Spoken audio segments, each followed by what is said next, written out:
2 years. That's how long I've been gone. I didn't quit, I didn't lose interest, I just got lost. And I'm not gonna pretend like I'm back with all the answers. I'm not. But I'm back. And that's gotta count for something. So let me tell you what happened. 3 years ago, when I started this channel, if you said AI in game dev, people would thought you meant state machines. That was the world. It made sense. You could look around and kind of understand what was happening. Now it's 2026, half the studios are dead, AIs can build your game before lunch, and the rest of us are just standing here like, dude, what the fuck do we even do now? The industry is shifting, the tools change every few months. Conversations online feel like people yelling past each other. And me, I'm sitting here trying to figure out where I fit in all of this.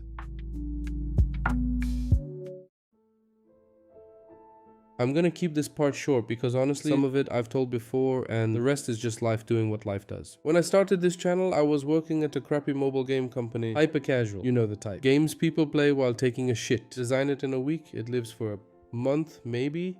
It dies when the metrics don't hit. And it took me 2 full years to realize I wasn't happy. 2 years of waking up already tired. That's how slow I am at understanding my own feelings, apparently. So I decided to make a real game, a PC game. The problem was, I didn't know how to code at all. Not being humble, I didn't know what a variable was. But I started anyway, every night after work, alone, stuck, constantly. When I couldn't figure something out, I'd corner a developer at work during a smoke break and beg them to explain. Half understand it, go home, try it, still broken. Ask again the next day. It was slow and it was painful, but I kept going because what else was I gonna do? How crazy does that sound now? That's literally how it was, and that was 3 years ago, not a century. Then something called ChatGPT came out. That first version was clunky and wrong half the time, but at 2 a.m., when you're stuck and have no one to ask, it felt like having someone in the room, even if they didn't always know what they were talking about. Eventually, I finished the game, put it on Steam, made almost no money, but I shipped something, and that changed me. It gave me just enough confidence to quit my job. So I did. Started a company with friends. First year was great. Second year, the freedom started feeling like a different kind of cage. Partners, publishers, budgets, nothing was lining up. So eventually I left that too. Joined a mobile game publisher, managing teams from above. Lasted 6 months. Turns out zooming out just meant I could see more clearly that I didn't want to be there. So I left again.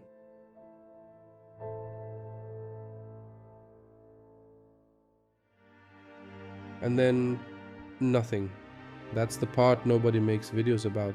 Not the grind, not the failure, not the quitting, the empty space after, where you're not doing anything, not because you chose to stop, but because you can't figure out what to do next. When I first got into indie dev, Steam had maybe 1,300 games a year. Now it's 25,000. I went from enemy pathfinding to writing entire code bases.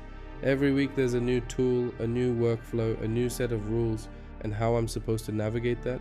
I couldn't even navigate myself. This channel sat here for 2 frickin' years. Not because I gave up on it, because I had nothing honest to say. And I'd rather disappear than bullshit you. Okay, so that's what happened. Here's where I actually am.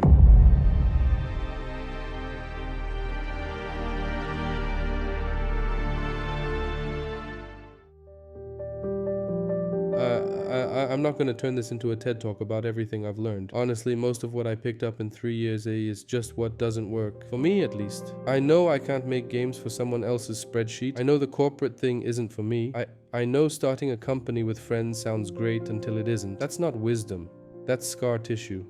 But scar tissue is useful. It tells you where not to touch. And yeah, I'm not the same person I was 3 years ago. I can read code now without feeling like it's ancient Greek, even it's not a need in 2026. I've seen how the sausage gets made. I'm not gonna pretend that makes me ready for what's next, but it means I'm not starting from zero either. The world is a mess, and I can't fully read it, but I know the direction I need to walk. I just don't know what's on the road, and I think that's fine. I think that's how it's supposed to work.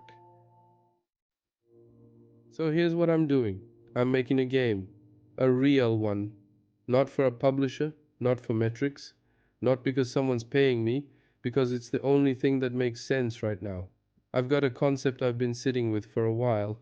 I'm not ready to show it yet, but I will, here, on this channel. And this channel, it started as a journal. Me documenting the process, figuring things out where people can see. That's what it's going to be again, everything. What I'm building, what I'm learning, what's working, what's not. Good days, shit days, days where I stare at my screen and nothing happens. I should be straight with you. My bank account is looking sad. There's no safety net, no plan B I actually believe in. So this isn't some inspirational follow your dreams thing. This is me choosing the one thing that feels right, even if I can't guarantee where it goes. I don't know how this ends. Maybe I build something people care about, maybe I don't. But I'd rather find out than spend another 2 years frozen. If you want to see how this goes, subscribe. That's it. See you in the next one.